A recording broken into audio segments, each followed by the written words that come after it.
সুপ্রভাত সকলকে। আমরা এই মুহূর্তে দাঁড়িয়ে আছি চেরাপুঞ্জির সেভেন সিস্টার ওয়াটারফলের ঠিক সামনে। এই যে মেঘে ঢাকা যে পাহাড়টা দেখা যাচ্ছে, এখানেই কিন্তু সেভেন সিস্টার ওয়াটারফল, এবং পুরোটা মেঘে ঢাকা। দেখুন, পুরোটা মেঘে ঢাকা, এবং সেভেন সিস্টার ওয়াটারফল দেখা যাচ্ছে না, কিন্তু শুধুমাত্র জলের গর্জন শোনা যাচ্ছে। এবং আমরা দাঁড়িয়ে আছি সেভেন সিস্টার হোটেল, যেটা ইন শার লনে, এবং দেখুন পুরোটা জলে ভরে গিয়েছে। এই জন্যই হয়তো বলা হয় যে পৃথিবীর সব থেকে বেশি বৃষ্টিপাত এইখানে হয়। তার প্রমাণ কিন্তু আমরা পেলাম। সারা রাত বৃষ্টি হয়েছে, প্রচুর বৃষ্টি হয়েছে, এবং পুরোটা মেঘে ঢাকা। দেখুন, ঠিক এই কিছু পাহাড়, তারপরে বিশাল জলাভূমি, এরপরেই কিন্তু হচ্ছে বাংলাদেশ। কালকে সন্ধ্যাতে যখন এখানে আসি সেভেন সিস্টার হোটেলে, তখন কিন্তু আমরা দেখতে পেয়েছিলাম। এই মুহূর্তে মানে এখন ভোর 6টা বাজে, এখন কিন্তু আর দেখা যাচ্ছে না।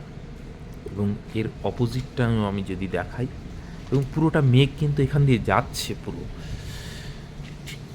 এই জায়গাটাও দেখুন, এটাও কিন্তু পুরো মেঘে ঢাকা, এবং এই যে মেঘগুলো কিন্তু এখান দিয়ে আসছে, এবং আমরা কিন্তু মেঘের মধ্যেই রয়েছি। এই পুরোটা মেঘে ঢাকা,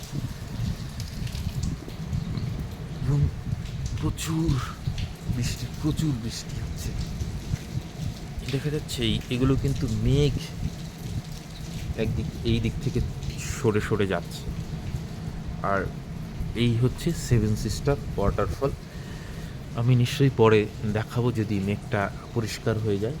এখন প্রচুর বৃষ্টি, অতএব সেভেন সিস্টার ওয়াটারফলের গর্জনই শুধু শোনা সম্ভব। এখন কিন্তু দেখা সম্ভব না। এই যে এখান দিয়ে যেগুলো যাচ্ছে, এগুলো কিন্তু কুয়াশার মতন হলেও এগুলো কিন্তু কুয়াশা নয়, এগুলো হচ্ছে অ্যাকচুয়ালি মেঘ। এবং কুয়াশা হলে হাত ভিজে যায়, এই মেঘে কিন্তু হাত ভিজে না, অনেকটা শুষ্ক। তো এই যে পুরো মেঘ কিন্তু এর ওপর দিয়ে চলে যাচ্ছে, এবং এর নিচেও পাহাড় আছে। পাহাড়ের মাথায় মাথায় কিন্তু প্রচুর মেঘ এভাবে বসে থাকে, এবং সেই জন্যই কিন্তু বলা হয় যে এই পাহাড়গুলোতে মেঘরা আশ্রয় নেয় এবং থাকে। তো মেঘটা কেটে গেলে আমি নিশ্চয়ই সেভেন সিস্টারের যে ভিউ, সেটা নিশ্চয়ই আমি দেখানোর চেষ্টা করব। আপাতত সকলকে অসংখ্য ধন্যবাদ।